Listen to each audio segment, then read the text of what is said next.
اعوذ باللہ من الشیطان الرجیم بسم اللہ الرحمن الرحیم۔ خدا کے نام سے ہر چیز کا آغاز کرتا ہوں، اسی پہ بھروسہ ہے، اسی پہ ناز کرتا ہوں۔ میں ہوں آپ کا میزبان محمد سلیمان اور آپ دیکھ رہے ہیں رمضان الکریم بزم کہکشاں کے ساتھ۔ بزم کہکشاں کی آج کی نشست کا ہمارا موضوع سخاوت، اور اس خوبصورت موضوع پہ گفتگو کرنے کے لیے ہمارے ساتھ ایک خوبصورت شخصیت جناب سید سبطین شاہ صاحب آپ تشریف لائے، آپ کا شکریہ۔ اور سب سے پہلے ہمیں بتائیے کہ سخاوت کا لفظ جب ذہن میں آتا ہے تو اللہ کی راہ میں خرچ کرنا، اور اس علمی لحاظ سے سخاوت کا معنی جو بنتا ہے وہ کیا ہے؟ اعوذ باللہ من الشیطان الرجیم بسم اللہ الرحمن الرحیم اللہم صلی علی سیدنا و مولانا محمد مبارک وسلم وسلم علیہ۔ سب سے پہلے سلمان بھائی میں آپ کا انتہائی مشکور ہوں اور آپ کی پوری ٹیم کا کہ آپ نے مجھ جیسے ناچیز بندے کو اس خوبصورت پروگرام میں دعوت دی ہے۔ تو سخاوت کا جب بھی لفظ ہمارے ذہنوں میں آتا ہے تو لغوی طور پر اس کا جو معنی ہے وہ ہے کرم کرنا، بھائی چارہ اور انسان دوستی سے یہ لفظ تعبیر کیا جاتا ہے کہ کسی کو کچھ عطا کرنا۔ اور اصطلاحی طور پر اگر اس کی ہم ڈیفینیشن کریں تو اس کا معنی یہ بنتا ہے کہ ضرورت مندوں کی حاجت کو پورا کرنا۔ اور امام صادق علیہ السلام نے جو اس کی تعریف کی ہے تو آپ فرماتے ہیں کہ سخاوت کا مطلب یہ ہے کہ صحیح وقت کے اوپر اپنے مال کو صحیح جگہ پر خرچ کرنا، یہ سخاوت ہے۔ اور کسی بزرگ کا یہ قول ہے سخاوت کے بارے میں، وہ کہتے ہیں جی کہ سخاوت کیا ہے؟ سخاوت اس چیز کا نام نہیں ہے کہ اگر کوئی آپ کے پاس مانگنے آتا ہے تو آپ اس کو عطا کرتے ہیں، بلکہ سخاوت اس کو کہا جائے گا کہ آپ ضرورت مند کو تلاش کر کے پھر اس کی مدد کریں، اس کو سخاوت کہتے ہیں۔ جس طرح آپ نے سخاوت کی تشریح فرمائی، خوبصورت تشریح، تو رمضان کے مواقع، رمضان کریم کے دن ہیں، ان دنوں میں قرآن و حدیث ہماری کیا رہنمائی کرتا ہے سخاوت کرنے کے حوالے سے؟ امام الانبیاء صلی اللہ تعالی علیہ وسلم کی بہت ساری احادیث طیبات بھی اس پر موجود ہیں، اور نبی پاک علیہ الصلوۃ والسلام کا اپنا عمل بھی اس بات کی گواہی دے رہا ہے، چونکہ آپ اللہ کے سچے نبی ہیں، برگزیدہ پیغمبر ہیں، اور سخاوت کے معاملے میں جتنا آپ کا بحر بے کراں ہے، جو آپ کی ذات بے مثل و بے مثال ہے، کائنات عالم میں ہمیں دوسری کوئی ایسی ہستی نہیں ملتی ہے۔ اور اس کی مثال میں اس حدیث سے بیان کرنا چاہوں گا کہ حضرت ام المومنین سیدہ طیبہ عائشہ صدیقہ رضی اللہ تعالی عنہا آپ فرماتی ہیں کہ حضور علیہ الصلوۃ والسلام بہت زیادہ سخی تھے، اور خصوصی طور پر جب رمضان شریف کا مہینہ آتا تھا تو آپ کی جو سخاوت کا عالم ہوتا تھا وہ ایسے ہی ہے کہ جیسے سمندر کی لہروں سے بھی زیادہ تیز ہوتا ہے۔ بلکہ یہاں پر میں ایک اور بات بھی کوٹ کرنا چاہوں گا کہ ایک دفعہ نا بحرین سے بہت سارا مال آیا تو نبی پاک علیہ الصلوۃ والسلام صبح فجر سے لے کر عصر تک اس مال کو غلاموں میں تقسیم کرتے رہے۔ تو جب مال سارا تقسیم ہو گیا تو ایک اعرابی حضور صلی اللہ تعالی علیہ وسلم کی بارگاہ میں حاضر ہوا تو آ کر عرض کرنے لگا، یا رسول اللہ صلی اللہ علیہ وسلم مجھے بھی کچھ عنایت فرمائیے۔ آپ نے فرمایا کہ تو نے آنے میں دیر کر دی ہے، تو وہ کہتا ہے مجھے کچھ چاہیے۔ تو آپ نے فرمایا اچھا ایسا کرو، فلاں یہودی کے پاس چلے جاؤ اور اس سے جا کر میرا کہنا اور جو بھی تجھے چیز ضرورت ہو اس سے جا کر لے لینا، قیمت میں ادا کر دوں گا۔ تو حضرت سیدنا فاروق اعظم بھی چونکہ پاس بیٹھے ہوئے تھے تو انہوں نے عرض کی، یا رسول اللہ صلی اللہ علیہ وسلم آپ اس کے ساتھ آئندہ مال غنیمت آنے تک کا وعدہ فرما لیں، کیونکہ اللہ نے آپ کو مکلف نہیں بنایا کہ آپ قرض اٹھا کر لوگوں کی ضروریات کو پورا کریں۔ تو جب حضرت سیدنا فاروق اعظم رضی اللہ تعالی عنہ نے یہ بات کہی تو حضور علیہ الصلوۃ والسلام کا چہرہ متغیر ہو گیا، آقا کریم صلی اللہ علیہ وسلم کا رنگ بدل گیا۔ تو ساتھ ہی ایک اور صحابی رسول بیٹھے ہوئے تھے، انہوں نے عرض کی، یا رسول اللہ آپ تنگ دستی کی فکر نہ کریں، آپ افلاس کی فکر نہ کریں، بلکہ آپ لوگوں کی ضروریات کو پورا کریں۔ تو جب انہوں نے یہ بات کہی تو حضور علیہ السلام کا چہرہ خوشی سے کھل اٹھا، گویا کہ انہوں نے حضور علیہ السلام کے مزاج کے مطابق بات کہی کہ حضور علیہ السلام کی بہت ساری خصوصیات میں سے ایک صفت یہ بھی ہے، ایک خصوصیت یہ بھی ہے کہ آپ کے در پر جو بھی سائل آ جاتا ہے وہ پھر خالی ہاتھ جاتا نہیں ہے۔ اسی بات کو تو تاجدار بریلی اعلیٰ حضرت امام احمد رضا حافظ بریلی رحمۃ اللہ علیہ فرماتے ہیں کہ واہ کیا جود و کرم ہے صاحب شاہ بطحا تیرا، نہیں سنتا ہی نہیں مانگنے والا تیرا۔ کسی نے کیا خوب کہا کہ یہ نام محمد ہے کہ رحمت کا سمندر، ماشاءاللہ، یہ نام محمد ہے کہ رحمت کا سمندر بہتا ہے، یہ بہتا ہے بہتا ہی رہے۔ یہ آپ نے حضور کا عمل مبارک سخاوت کے حوالے سے ہمیں بتایا، اور سخاوت کا لفظ جب ذہن میں آتا ہے کچھ الفاظ ہوتے ہیں جو کسی شخصیت کے ساتھ جڑ جاتے ہیں، تو میں ایک قطعہ دیکھ رہا تھا کہ گھر میں ہر وقت سخاوت کا سماں رکھتی ہیں، گھر میں ہر وقت سخاوت کا سماں رکھتی ہیں، ساحل آ جائے تو پھر گھر میں کہاں رکھتی ہیں، ان کی عظمت کو میں ادراک میں لاؤں کیسے، اپنے منہ میں جو پیغمبر کی زبان رکھتی ہیں۔ سخاوت کا لفظ ذہن میں آنے سے جو پہلے گھرانہ، جو پہلی شخصیت ذہن میں آتی ہے وہ اہل بیت ہی آتی ہے۔ اہل بیت کا سخاوت کے حوالے سے جو عملی کردار تھا وہ بتائیے گا۔ ماشاءاللہ، یہ بہت اچھا آپ نے کویشچن کیا۔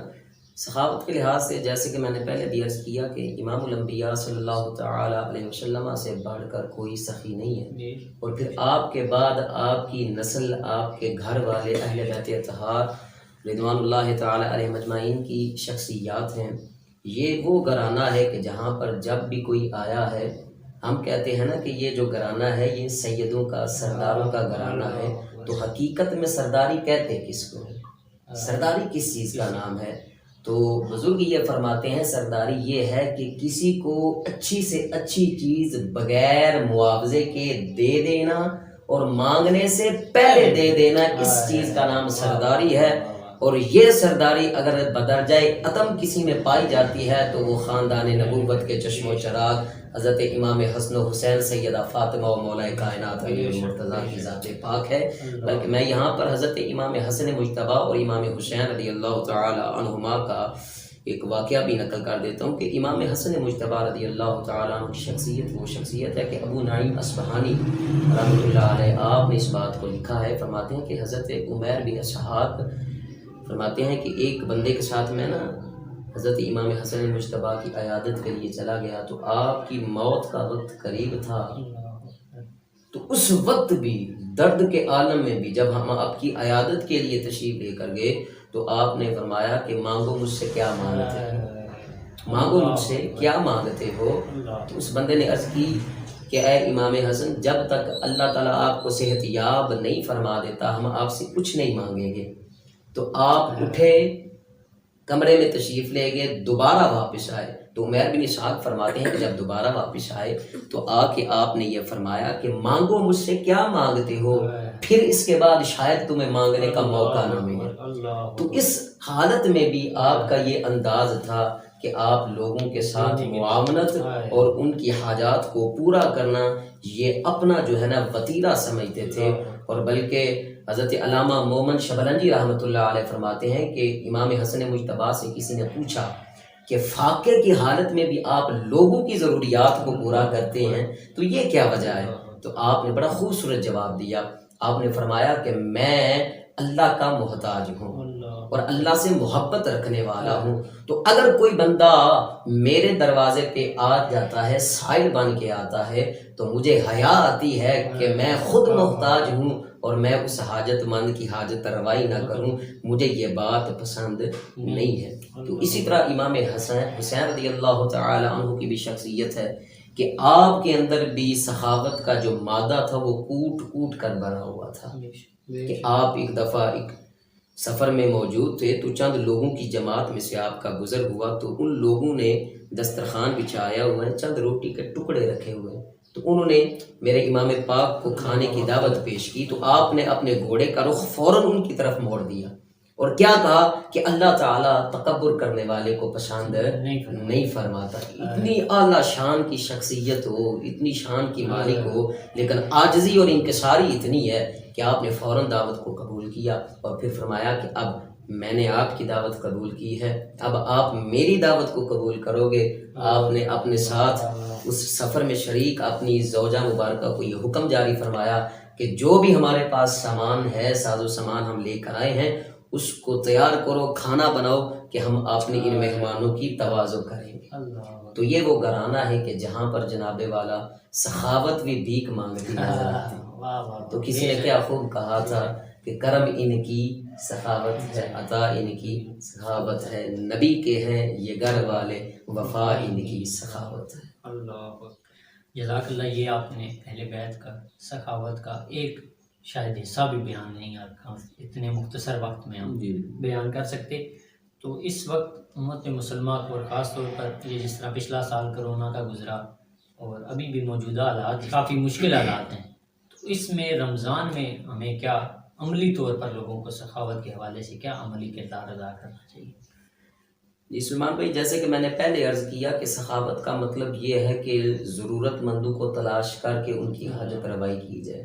تو چونکہ یہ جو ماہ رمضان المبارک کا مہینہ آتا ہے تو اس میں صدقہ فطر بھی اسی لیے ادا کیا جاتا ہے تاکہ جو ضرورت مند ہیں ان تک حق پہنچ جائے۔ تو ہمارا یہ حق بنتا ہے کہ ہم امام الانبیاء صلی اللہ تعالی علیہ وسلم کے غلام ہیں، تو حضور کی سنت پر عمل کرتے ہوئے سخاوت کے دروازے کو کھولیں اور اپنا جو مال ہے، جو ہمارے پاس وسائل ہیں، وہ ہم ان لوگوں تک پہنچائیں کہ جن کے پاس وسائل کی کمی ہے۔ یہی پاکان امت کا بھی طریقہ رہا ہے۔ اگر ہم حضرت سیدنا صدیق اکبر رضی اللہ تعالیٰ عنہ کی شخصیت کو دیکھتے ہیں تو آپ نے بھی سخاوت کے اندر صف اول کے مجاہدوں میں نام لکھوایا ہے۔ حضرت مولا عمر پاک کی ذات ہے، حضرت سیدنا عثمان غنی رضی اللہ تعالیٰ عنہ کی شخصیت وہ شخصیت ہے کہ جنہوں نے جناب والا غزوہ تبوک کے موقع پر سب کچھ نبی کے قدموں پہ قربان کر دیا، تو حضور علیہ الصلوۃ والسلام نے پھر خوش ہو کر دعا دی تھی، اے اللہ میرے عثمان سے راضی ہو جا، میں اس سے راضی ہو گیا ہوں۔ تو اللہ کی راہ میں خرچ کرنا، مخلوق خدا کی خدمت کرنا، یہ امام الانبیاء صلی اللہ تعالی علیہ وسلم کی بھی سنت ہے، صحابہ کرام کی بھی سنت ہے، پاکان امت اور صوفیاء کرام کا بھی یہی طریقہ رہا ہے۔ اور نبی پاک علیہ الصلوۃ والسلام کا یہ ارشاد مبارک اس بات کی واضح طور پر دلیل ہے۔ حضور نے فرمایا کہ جو سخی ہوتا ہے وہ اللہ کا دوست ہوتا ہے۔ تو اللہ کا دوست بننے میں ہمیں ذرا بھی دیر نہیں کرنی چاہیے۔ اور پھر یہ ماہ رمضان المبارک جو بابرکت مہینہ ہے، اس میں تو ویسے ہی بندے کو جو ہے نا وہ دگنی استطاعت سے بڑھ کر لوگوں کی جو ہے نا وہ خدمت کرنی چاہیے۔ ویسے بھی آج کل جو حالات چل رہے ہیں، لوگ تنگ دستی کا شکار ہیں، افلاس غربت جو ہے وہ چھائی ہوئی ہے، تو ہمیں یہ چاہیے کہ اگر اللہ نے ہمیں دیا ہے، قرآن کیا کہتا ہے، میں یقرض اللہ قرضا حسنا، کہ تم لوگوں کو قرض حسنا دو اور اس کا اجر لوگوں سے نہیں بلکہ عند اللہ ہوگا، اللہ تعالیٰ اس کی پھر اجر اور جزا عطا فرمائے گا۔ تو اگر اللہ کی رضا کے لیے ہم یہ قدم اٹھاتے ہیں تو انشاءاللہ دنیا میں بھی ہم سرخرو ہوں گے اور قیامت کے روز بھی اللہ پاک ہمارے اوپر فضل و کرم فرمائے گا۔ یہ تھے ہمارے ساتھ جناب حضرت علامہ مولانا سید سبطین حیدر شاہ صاحب۔ آپ سخاوت کے موضوع پہ خوبصورت گفتگو فرما رہے تھے، اپنے خیالات کا اظہار ضرور کیجیے گا۔ آپ کا میزبان محمد سلیمان۔